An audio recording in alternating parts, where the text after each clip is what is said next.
মাননীয় মুখ্যমন্ত্ৰী হিমন্ত বিশ্ব শৰ্মা ডাঙৰীয়া, আপোনাৰ লাজ লাগিছেনে নাজানো, কিন্তু আজি গোটেই অসমবাসী লজ্জিত আৰু দুখিত যে জুবিনদাৰ মৃত্যুৰ 22 দিন পাছতো জুবিনদাৰ জীৱিত পত্নীগৰাকীয়ে গৰিমা বৌয়ে কালি আহি কান্দি কান্দি অসমবাসী ৰাইজৰ ওচৰত হাতজোৰ কৰি প্ৰাৰ্থনা কৰিবলগীয়া হৈছে, আহ্বান জনাবলগীয়া হৈছে যে ৰাইজে জুবিনদাৰ ন্যায়ৰ যুঁজখন আগুৱাই লৈ যাব লাগে। ছ'চিয়েল মিডিয়া ব্যৱহাৰ কৰি #জাষ্টিছ ফৰ জুবিন গাৰ্গ বুলি লিখিব লাগে। ইয়াতকে দুৰ্ভাগ্যৰ সময় আমি ভাবো অসম আৰু অসমীয়াৰ কাৰণে আৰু ইতিহাসত কেতিয়াও হোৱা নাই।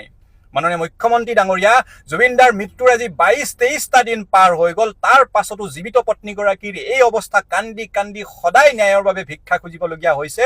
আপুনি উত্তৰ দিয়ক মুখ্যমন্ত্ৰী ডাঙৰীয়া। যোৱা 22টা দিনত আপুনি ভাৰতৰ প্ৰধানমন্ত্ৰী নৰেন্দ্ৰ মোদী ডাঙৰীয়াৰ লগত যোগাযোগ কৰি, গৃহমন্ত্ৰী অমিত শ্বাহ ডাঙৰীয়াৰ লগত যোগাযোগ কৰি কি ব্যৱস্থা হাতত ল'লে যে ভাৰতৰ তদন্তকাৰী সংস্থা বা তদন্তকাৰী দল ছিংগাপুৰলৈ গৈ সেই মৃত্যুৰ তদন্ত কৰিব পাৰিব?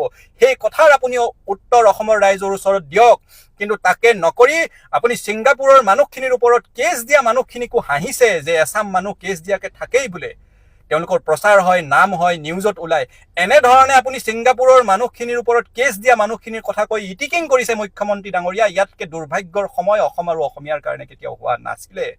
মাননীয় মুখ্যমন্ত্ৰী ডাঙৰীয়া, আপোনাৰ অলপো যদি নৈতিকতা আৰু মানৱতা আছিলে আপুনি মুখ্যমন্ত্ৰীৰ চকীখনৰ পৰা পদত্যাগ কৰিব লাগিছিলে। কাৰণ 22-23 দিন পাৰ হোৱাৰ পাছত জুবিনদাৰ জীৱিত পত্নীগৰাকীৰ আজি এই কান্দি কান্দি এই আহ্বান জনাবলগীয়া অৱস্থা, ন্যায়ৰ ভিক্ষা খুজি। কিন্তু আমি জানো আপুনি অসমৰ ৰাইজে আপোনাক ৰাজনৈতিকভাৱে 26ত বিদায় নিদিয়ালৈকে আপুনি চকীখন খামোচ মাৰি ধৰি থাকিব। ধৰি থাকক, আমাৰ আপত্তি নাই। কাৰণ আপোনাৰ স্বজন তোষণ, দুৰ্নীতি, ভ্ৰষ্টাচাৰেই যথেষ্ট আছিলে, বিৰোধীৰ শক্তিয়েই যথেষ্ট আছিলে আপোনাক 26ত বিদায় দিয়াৰ কাৰণে। কিন্তু এই বিষয়টোত যেনেধৰণে কথা বতৰাবোৰ হ'ব ধৰিছে, আপুনি কেইদিনমান আগত কৈছে যে ছিংগাপুৰলৈকে পুলিচ পঠিয়াব নোৱাৰি, তাৰ পাছত দুদিনমান পাছত কৈছে এজনক ধৰি আনিলো অহাৰ পাছত। যদি ধৰি অনা শব্দ আপুনি ব্যৱহাৰ কৰিছে, তাৰ মানে কি বাকী কেইজনক এৰি থৈ অহা গ'ল নেকি? এনেধৰণৰ কথাৰ ইফাল সিফাল, আজি এটা কথা কালি এটা কথা কোৱাতকে মুখ্যমন্ত্ৰী ডাঙৰীয়া, আপুনি এজাহাৰকাৰীসকলক ইটিকিং কৰাতকে আপুনি উত্তৰ দিয়ক। ভাৰতৰ প্ৰধানমন্ত্ৰীৰ লগত যোগাযোগ কৰি, ভাৰত চৰকাৰৰ লগত যোগাযোগ কৰি আপুনি জুবিনদাৰ মৃত্যু য'ত হৈছিলে ছিংগাপুৰ, সেই ছিংগাপুৰলৈকে আপুনি তদন্তকাৰী সংস্থা বা তদন্তকাৰী বিষয়াৰ দল পঠিওৱাৰ ব্যৱস্থা কৰিলে নে নকৰিলে?